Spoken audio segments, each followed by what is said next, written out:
Hi guys, welcome back to the restaurant management backend project series using Golang. So I've received two sets of feedback in the comments saying that the music in my videos is generally quite loud. So I'm really sorry. I'll turn it down or I'll completely remove it in most of the videos. So I used to keep music because I thought, the videos are like 45 minutes long. So you might get bored while watching the entire coding project. So that's why I just put the music there. Anyhow, and the second was that I speak very close to the mic and there's a lot of pop sound. So to use a pop filter, so I don't have a pop filter right now, but I'll surely order it. And but for the time being, I'll just try and stay away from the mic a little so that you don't get a lot of disturbance and it's the voice is clearer for you to understand. All right. So I'll make those two changes from now on. Now in this video, I want to tackle this function, items by order. And in this video, we'll be working on only this function. That is it. We won't do anything else. Now, you know that in the past few videos, we have been achieving quite a bit, right? Whole complete files, and with a lot of functions we've been achieving. We've been closing them. But this function, I know, can throw off some people, people who don't have an experience with MongoDB aggregation. So I want to go really slow with this particular function. And this video, I think, will get wrapped up in about 10, 12, 15 minutes max. But there's no other way to tackle this function. I mean, I have to basically keep just one video for this one function. All right, so bear with me. Now, before we start working on this function, I want you to notice two things. One is that in your order item model, you have food ID, which stores the ID of the food item, which basically refers to your food model, right? This ID, the food ID of your food model. And you also store the order ID, which refers to the order, basically. So the order item belongs to the order, right? And so that means in an order, there are multiple order items. All right, I hope that's clear. And the order item also correlates directly with the food ID, in the sense that food ID becomes an order item, and there are multiple order items in an order. All right, I hope that's clear. So that's the thing that I wanted to point out before we start working on this function. All right, because here we want to return all the items in an order. So you need to know those details. Now, if I have the food ID stored in the order item model, that means I can access the entire food object, all the details that are stored in that particular food record. I can, like, for example, of the ID that's stored, of the ID of the food item that's stored in my order item, I can access all these details like name, price, all of that by linking, right? In SQL, you might use join, but here you'll have to use a function called lookup.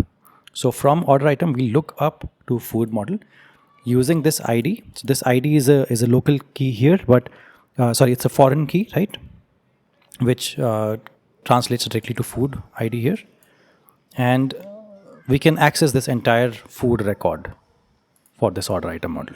All right. I'm not sure if you're getting it, but please try and understand that let's say we have an order item, we have a record, and we have stored the food ID of the food item it resembles. Now the food ID can be linked to the actual object, the data object of the food item, right? And that's what we want to do. And we can do that using a function called as lookup function that MongoDB aggregate provides to us. Similarly, we'll also look up our order because we have the order ID stored here. And for that ID, which correlates directly to our order model, we'll have that order entire object stored in our database.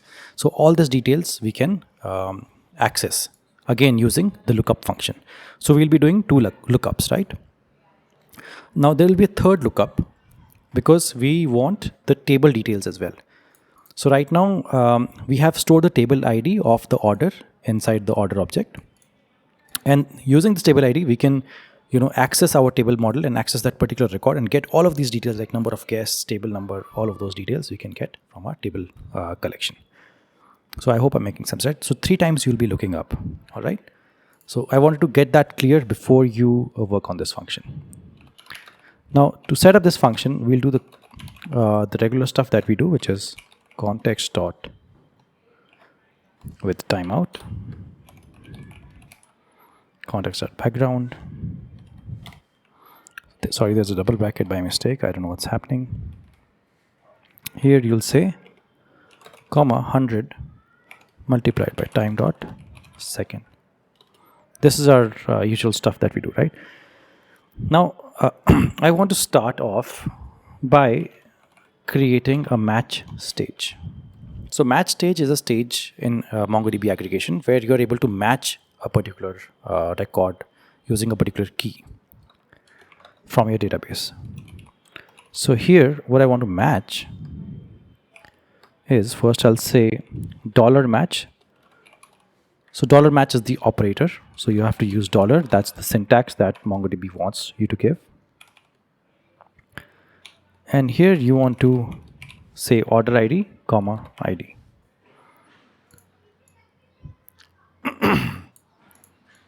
So you want to match the order ID. All right. Now, when you want to get items in a particular order, right, you want to look up in the collection, which is order item collection, but you want to match the order ID because order ID we have stored. Now, for that order, what are all the different order items, right? So that's why you'll pass the order ID and you'll match it using the match stage operator. And that will give us all the different items, order items for that particular order ID. Okay, I hope I'm making sense till now. Then, like I had told you, we'll have a lookup stage. Here we'll have bson.d, and inside that you'll have $lookup, and here you'll say comma bson.d. Sorry, this comma had to end here. So here you'll say bson.d, and you want to look up from. So you want to add from where you want to look up. So I want to look up from my collection called food. That's where I want to look up from. What's my local field and what's my foreign field? I'll have to give that to MongoDB. So I'll say local field is, by the way, if you get some time, do check out the documentation for MongoDB aggregation. It will be really helpful to you. But I'm trying to explain every single word, not even every single line. I'm trying to explain every single word so that you don't get confused, right? Because I know many people get confused here. And usually I don't, you know me that I don't, explain so much deeply. But this video, I know it's required. So I'm taking my time. So you also know, you also need your foreign field. And you'll say comma food underscore ID. And outside this, you'll put comma again. And you'll say as, comma, food. Now, there seems to be something off because I don't think I have the right number of brackets closing at the end. So I'm just checking once my whole lookup query. Let me just check. I have the documentation of MongoDB opened along with me.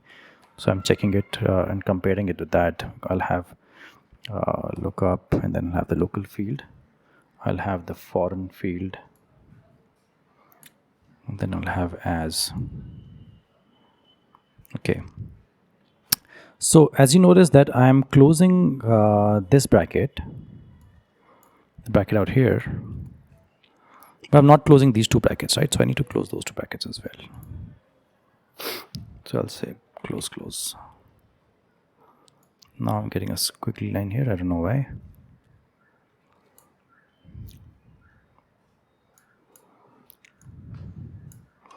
So let the line be for now. Let's not worry about it. We'll come back and solve it later. Okay. But I hope you have understood till now. Okay, yeah, sorry. I think I have to explain to you what these mean, right? Yeah. So $lookup is the function that you use to look up from a particular collection, right? So from order item, from sitting at order item, you want to look up to food, for the food model. And what will you use? You'll use the food ID, obviously, right? And your food ID is your local field. So locally, I call it food ID. And in the foreign field, which is basically how does food represent it? It also represents it using food ID, right? So in both cases the same. So I'll say it's local food is also food ID, foreign field is also food ID. All right. And where you're looking up from? The food collection.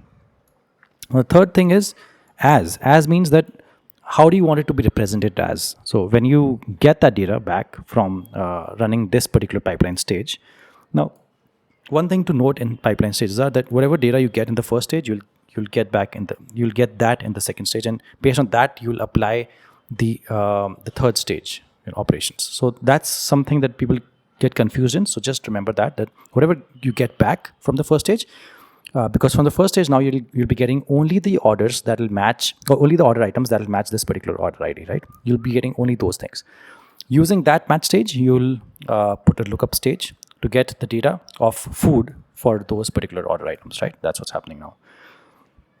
And then, so right now we're just creating our stages. We'll have to obviously send this in an aggregate function to MongoDB. Right now we're just creating our stages, all right? So just keep that in mind. And then we'll have our unwind stage. It's very possible that you've never even heard of what an unwind stage is. Unwind stage basically takes a particular array. So right now, let's say when you look up something, when you look up, you get it as an array. Now, when it's an array, MongoDB cannot perform any more operations on it. So that's why you want to unwind it, so that later on, whenever stage comes on later on, you'll be able to access and use that particular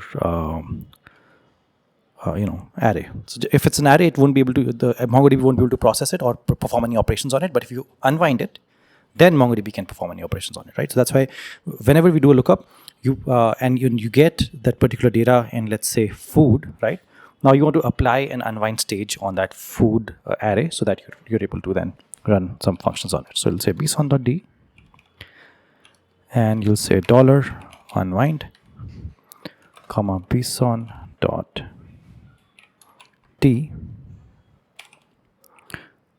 and here you'll say path, comma $food, and outside this, this was supposed to end here, and outside this particular bracket you'll have preserve null and empty arrays, comma true. So if you set this to false, it will remove all the null and empty arrays that you get. But if you preserve it, you say true, then you'll get all the empty arrays, and you can use them later on if you wanted to.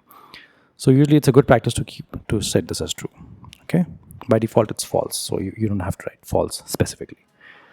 Now we have, like I told you, we'll have a lookup for food, and we'll also have a lookup for order. So now I want to set up my lookup for order. So I'll call it lookup order stage. All right, and how do you set it up? You'll say bson.d. Just be mindful of this syntax, all right? Lookup. I mean, MongoDB aggregation is very sensitive to syntax, so just make sure you're writing everything correctly with me. And so the thing is, with MongoDB aggregation, right, it takes a long time to get used to the syntax. And a lot of people, what they do is they just copy and paste these stages, and they copy and paste these lines, or they just not get into the habit of writing the syntax properly from scratch, and then they get it from somewhere. And that's a huge problem. I mean, with Golang, it's understandable that you copy and paste some things, but with MongoDB aggregation functions, do not do it, because it's very, very sensitive to syntax. So the way you build up your query, even a small mistake can throw up the entire query, and you get completely different result. So I always tell everybody to get very used to MongoDB aggregation syntax. It's very different, but it's also extremely powerful. I mean, I can't stress on how much time it can save you when you're actually building a product.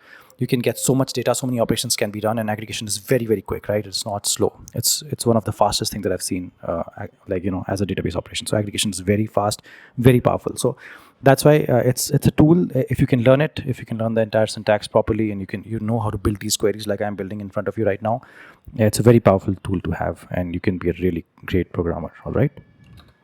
I'm not overselling it. I'm speaking the truth. If you talk to any industry expert, they'll tell you how powerful MongoDB aggregation is. Anyhow, So here again you have to set your local field, right, which is order ID. Just like you built this query, you're building this query now. So you'll have a local field. And you all know what the next thing is. You'll have a foreign field. The foreign field, again, just like we had, it was food ID. Here also the foreign field is order ID. If you don't believe me, you can go check it out here. It's for order ID here. It's order ID here. At both places, it's order ID. All right. We're using the JSON syntax. That's why we're keeping O and F, all of those things as small. Because MongoDB works with JSON data. Okay. And how do you want it to be? So you want it to be as. So you'll say again as, sorry. Say as, comma, order. Perfect. Now, after you've you got an array, after looking up, what do? You unwind. So you'll say unwind stage. If you want me to create a complete series on MongoDB and aggregation functions, do let me know if you're interested in learning that. I'm not sure if there are good sources available online for that, because I learned it the hard way. I had to go through documentation. I built my own queries and it took me forever to learn all of that actually. So if you want to learn it, do drop in the comments below, and I'll create a series for it completely from scratch. Okay. So whenever you are running an unwind stage, you give a path. So maybe I forgot to explain to you here, right? $food. But you basically give it a path saying that this is the field from my previous stage, because I know that in my previous stage, I'll be representing it as order, right? So this particular field, which is the order field, I want you to take that as a path and then unwind it for me. And here you'll say comma. Whenever you're writing such queries, it's great to have the MongoDB documentation open with you. Always do that. Like I have it open right now. You should keep it open with you. Empty arrays, comma true. Okay. And even when I'm writing a lot of functions like these, for example, or something like this with Gin, how do you return function? I mostly have on my other screen I have documentation open for the Gin library, or for MongoDB aggregation. Like I told you, I have documentation open, right? So you can do the same as well. I mean, it's better to always write the right syntax than to fix it later on. It becomes a problem. So instead of just calling it unwind stage, I can call it unwind order stage. Okay, I hope that makes sense. Now, you remember I had said that we also want to look up the table data. So I'm going to leverage table ID. But then how do I leverage it? Because right now I'm running the query in order item, right? And I have access to order ID and I have access to food. Now, from order ID, I got access to the entire order object. And for that order object, which I have, I can now access the table ID and then access the table data. All right? Might be confusing, but once I put it out into code, you'll understand how it works. So if we say look up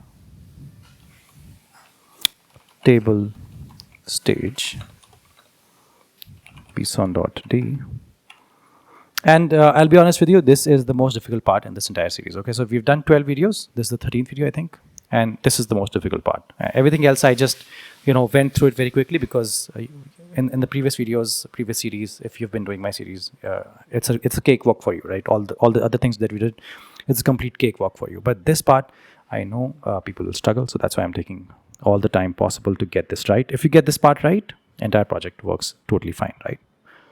So you have look up table stage. Here you want to say $lookup, comma bson.d, and here you'll have again you'll have oh, here I wrote food by mistake. It should have been from. My bad. This is why it's important to have the syntax open, because sometimes you just make silly mistakes and you forget. Anyhow, so here you'll have from, comma, table. So I want to look up from table. And another comma, and you'll say, what's the local field here?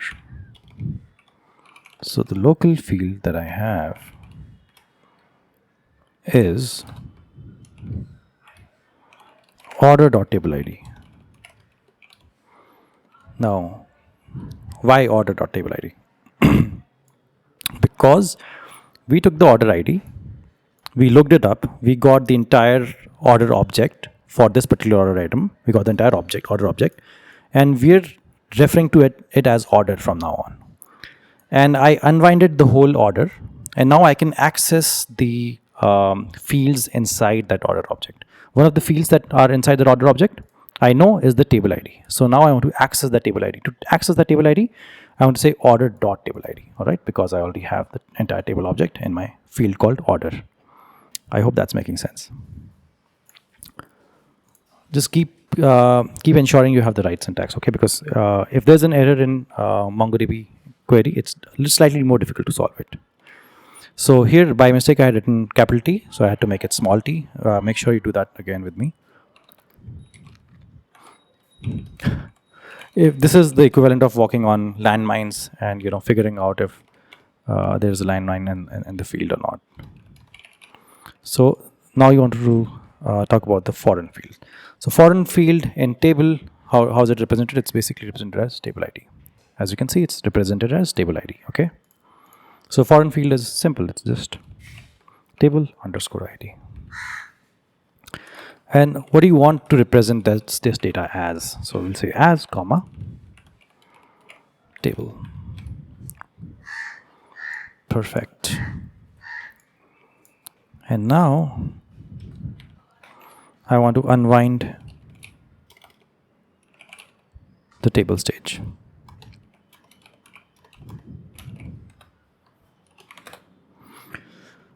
How do you unwind it?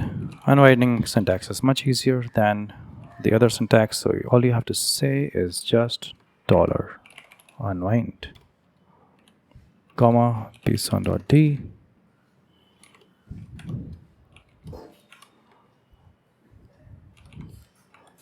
Path, what's the path that you'll give it? You'll say it's $table. Put a comma here.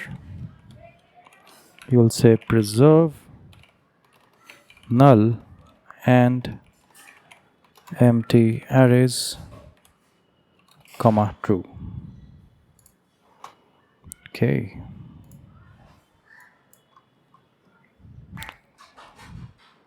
By mistake, I had scrolled down. So we have reached unwind table stage as well. Okay. Now comes an important part. It's called the project stage. Lisa.d. There's a lot of work going on in my house, so if there's some background noise, I apologize for that. I can't I used to put music to drown that background noise sometimes, but since I can't put that music now because I've received some feedback saying that the music is disturbing in the videos, so please bear with the background noise. All right. So here now the project stage. What does the project stage do? Project stage is basically to manage the fields that you'll be turning to the front end. Okay.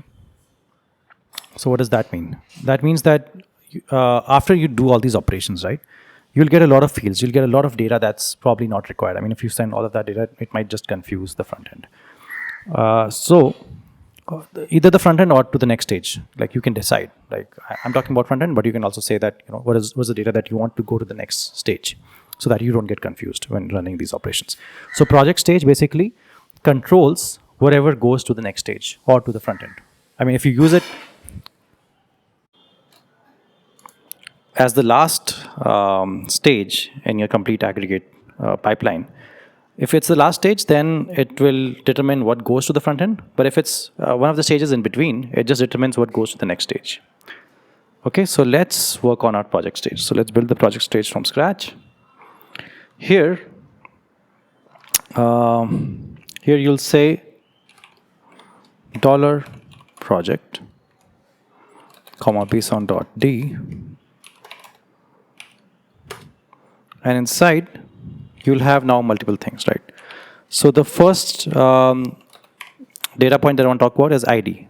So when I say ID comma 0, that means that I don't want ID to go to the next stage. Then I'll say amount,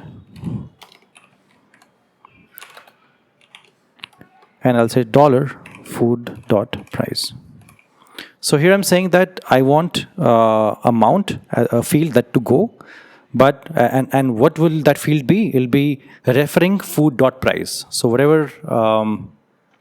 So as you know that we had the order item, then we looked up the food record using the food ID, and in that food record, I want to access the data point called price. See, food record has a data point called price, and that's what I want to refer to, and I want to basically capture that in a variable called amount, and that's the thing that I want to send to the front end, right? And what else do I want to send to the front end? So I'll say I want one more thing. It's called total count. One, I want to send total count to the front end. So that's why I said, when I say one, I mean, I'm saying that it should go to the front end, all right? And then we'll have food name, comma, $food.name.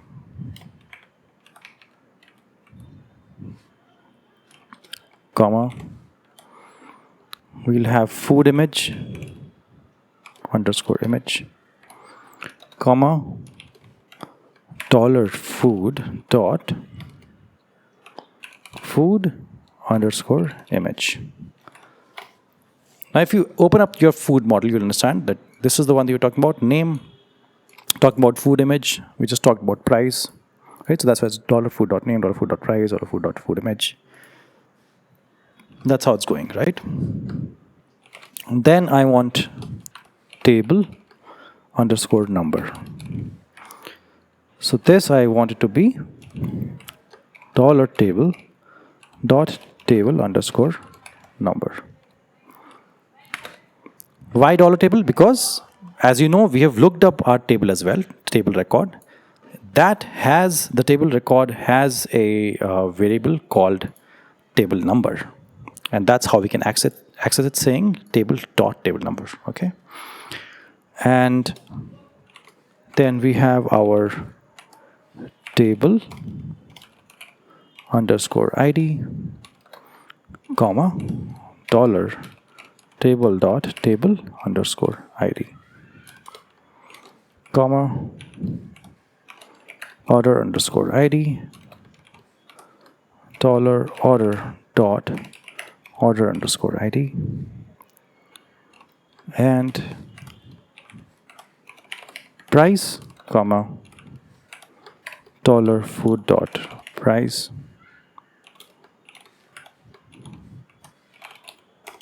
quantity is 1.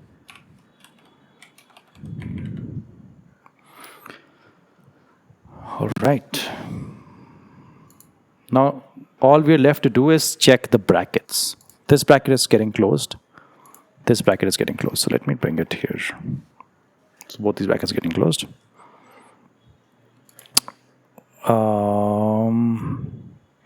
This bracket is also getting closed here. So I'll also bring this to the previous line. So I think in my project stage, I've closed off all the brackets properly. 1, 2, and 3. And now I know there are a lot of squiggly lines. Don't worry about it right now. It can get intimidating. It can like really put you under stress. But don't worry about it right now. Okay. Now comes a really important part. It's called the group stage. So group stage is one of the most important stages in your aggregation pipeline. Group stage basically groups all the data based on particular criteria or formats or parameters, sorry, I meant. And we can use the $group function to do that. And here we'll say bson.d. And you'll say underscore ID, comma, bson.d, order underscore ID, comma, $order underscore ID.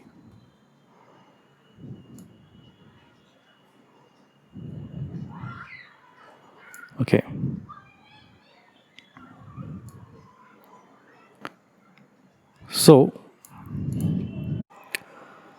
right now what we're doing is we're basically adding more and more criteria for our underscore ID. Underscore ID is based on what the dollar group is going to group your records on, right? So order ID is one criteria. Then the other criteria that we'll have is table ID. Underscore ID, which is dollar table underscore ID. Then you'll have table number,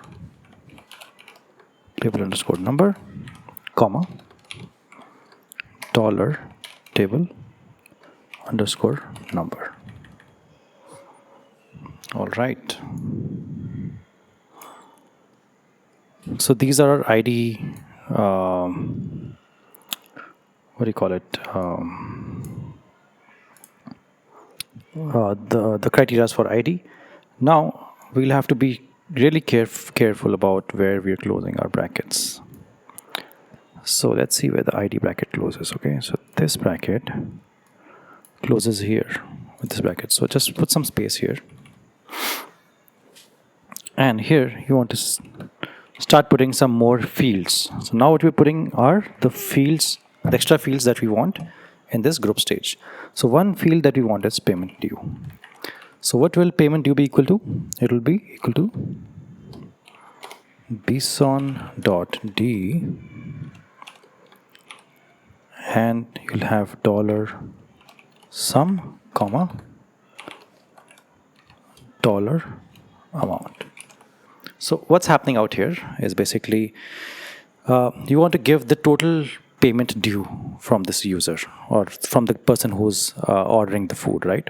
So the total payment due is going to be the sum, which is going to be found out using dollar sum, which is an aggregation operator, not a stage operator, but a regular aggregation operator.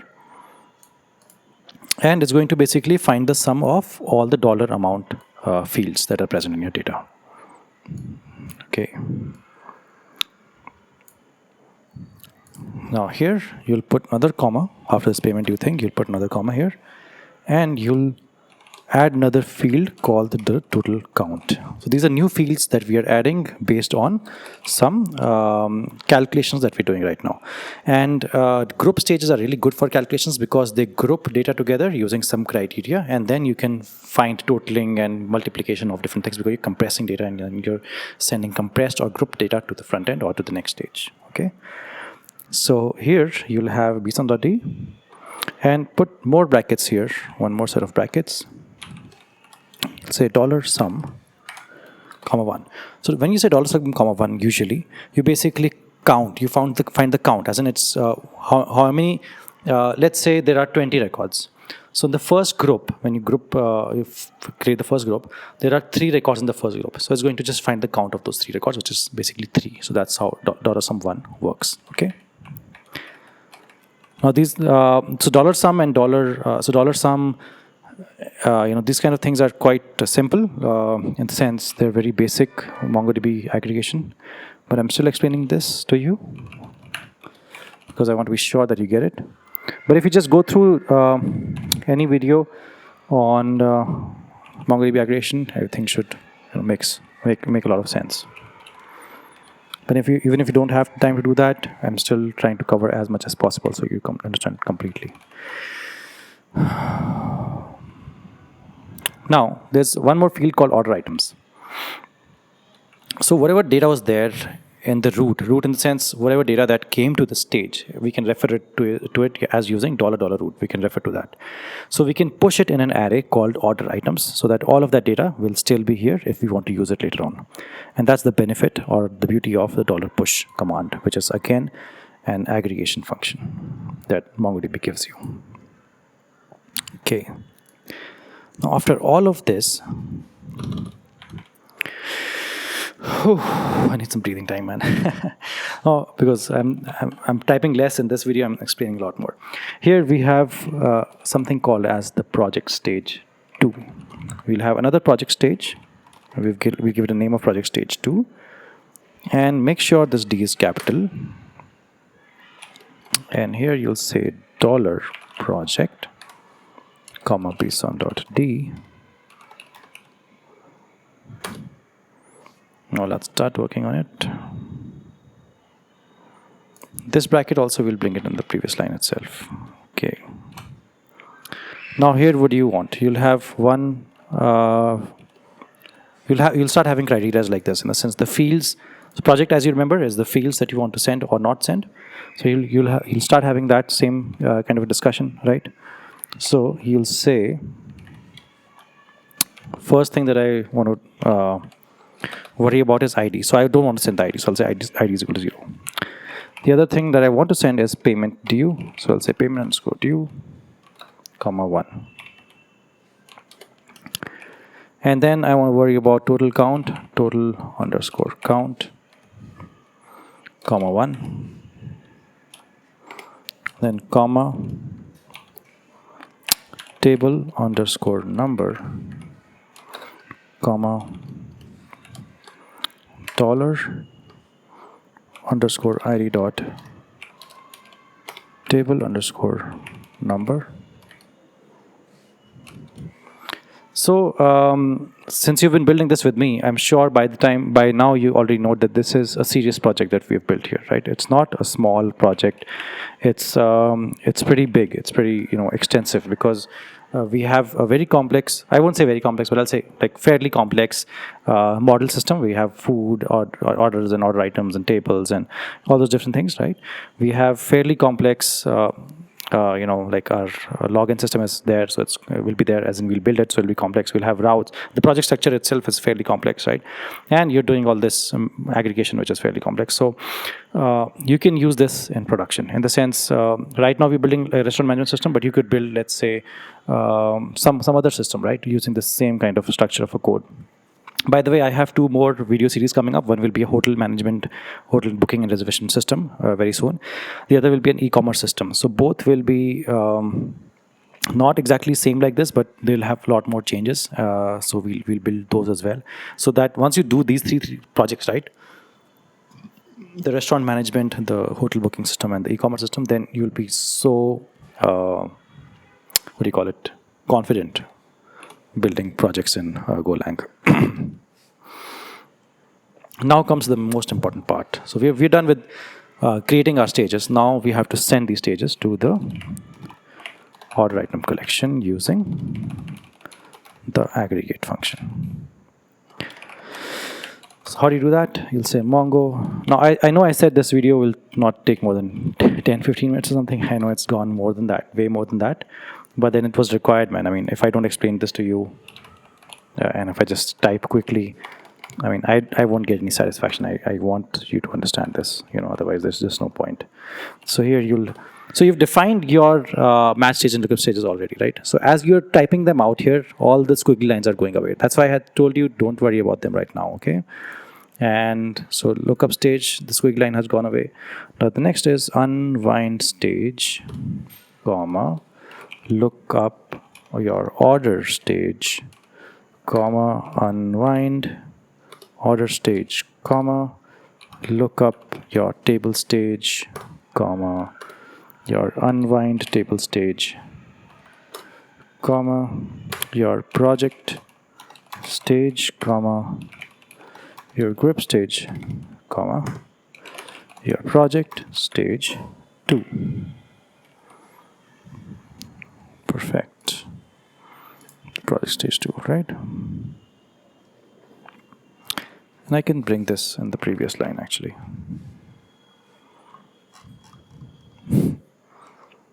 And here you'll say, you'll get some result from this operation, obviously, or you'll get an error from this operation. And here we'll check for error, so we'll say if error is not equal to nil, you'll panic error, you'll panic error, and you'll say result.all cdx, comma, ampersand, order items. You want to return all the order items, right?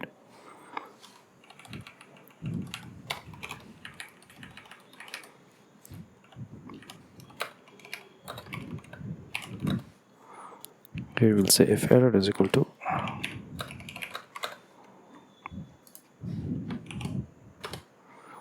and you'll again say panic error. Our usual, this is all our usual stuff that we always do, right? And you just return order items from this function, or you return error. All right, so this is your entire function, right? So this is a function for items by order. It took quite a while. It's not a very big function. Maybe I would think about 60 lines or so, but definitely took a lot of explanation. Now, if you get this function right, and if you've understood it, congratulations, because this is the most difficult part in this entire project. And if you got this, then there's no challenge, your project would work easily. But if most of the mistakes you'll make here, right? Everything else is going to be a simple mistake, like syntax or here and there Golang, I'm sure. So you'll I'll do a lot of bug fixing. You'll be able to fix bugs with me. But here is where you can get stuck. So that's why I wanted to focus on this part properly and get this right. Thanks a lot for watching this video. And if you have any more improvements that I can make, do put them in the comments below. I'll make those improvements. Like I stopped music this time. I've hopefully improved the sound quality as well. I'm going to do a lot of slight sound editing to make sure this video sounds better. There won't be a lot of pop. Pop sounds. I'm hoping. And if you have any more improvements, do let me know. And do subscribe to the channel so that you come to know when the next video of the series comes out, which will be tomorrow or day after, or whenever, because I have this microservices project also going on in parallel. So keep study that also, code along with me on that project also. It's quite interesting. And if you want to be a senior developer, you'll obviously have to work with microservices, right? So thank you for watching, and see you in the next video. Bye.